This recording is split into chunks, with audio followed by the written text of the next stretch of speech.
Ang pagiging saksi ba kay Jesus ang may tunay na may awtoridad?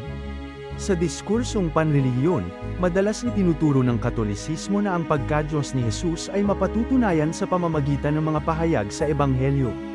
Ang Juan Kapitulo 1 versikulo 1 ay binabasa bilang patunay na ang salita ay Diyos, at ang Juan Kapitulo 10 versikulo 30, Ako at ang Ama ay iisa, ay ipinapaliwanag bilang ganap na pagkakapantay ng kalikasan. Tapat na ilarawan na sa loob ng pananampalatayang Katoliko, ang mga talatang ito ay inuunawa bilang pahayag ng misteryo ng Trinidad, kung saan ang Ama, Anak, at Espiritu Santo ay iisang Diyos.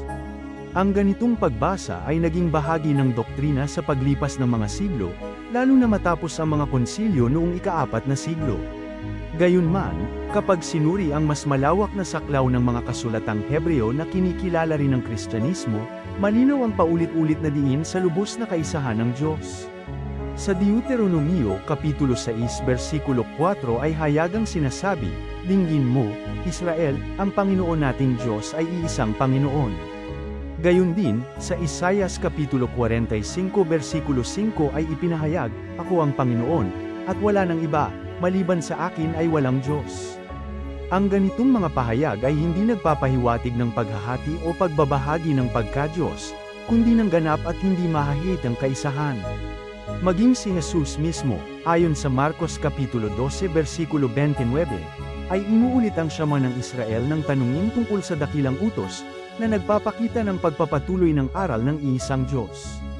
Isang karaniwang argumento laban sa Islam ay ang katotohanang hindi kailanman nakatagpo ni Propeta Muhammad si Jesus sa pisikal na anyo, kaya't sinasabing wala siyang awtoridad na magsalita tungkol sa kanya. Subalit kung ang ganitong katwiran ang gagamitin, ang parehong pamantayan ay maaaring ring ipunto laban kay Pablo, na hindi rin nakasama si Jesus sa panahon ng kanyang buhay at umasa sa isang pangitain upang igiit ang kanyang mga pahayag. Ang pagkakaiba, ayon sa pananaw ng Islam, ay hindi nakasalalay sa personal na pagkikita, kundi sa pagkakapare-pareho ng aral sa unang revelasyon ng Diyos. Ang tunay na turo ay hindi sumasalungat sa naunang pahayag.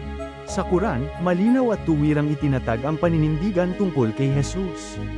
Sa Surah Al-Imran ay sinasabi, katotohanan, ang halimbawa ni Jesus sa paningin ng Allah ay tulad ng kay Adan, nilikha siya mula sa alabok, saka sinabi sa kanya, mangyari, at siya ay nangyari.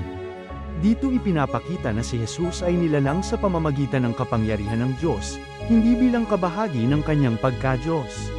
Sa Surah Al-Maida ay mariing ipinahayag, katotohanang sila ay tumangging sumampalataya na nagsasabing ang Allah ay ang Mesiyas, na anak ni Maria, at binibigyang diin na si Jesus mismo ay nanawagan sa pagsamba sa iisang Diyos.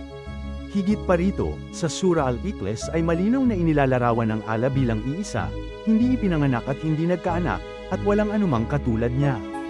Mula sa ganitong liwanag, ipinapakita ng Islam na ang mga pahayag na nag-aangat kay Jesus sa antas ng pagka-Diyos ay bunga ng mga interpretasyong umusbong sa kalaunan at hindi ganap na umaayon sa aral ng mga naunang propeta.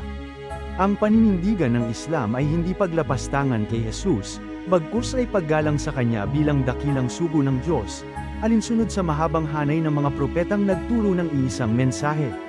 Sa pagtatapos ng talakayang ito, hinihikayat ang bawat tagapakinig na pakinggan at pagnilayan ang mga pahayag, hindi bilang hamon lamang sa paniniwala, kundi bilang paanyaya sa mas malawak na paghahanap ng katotohanan.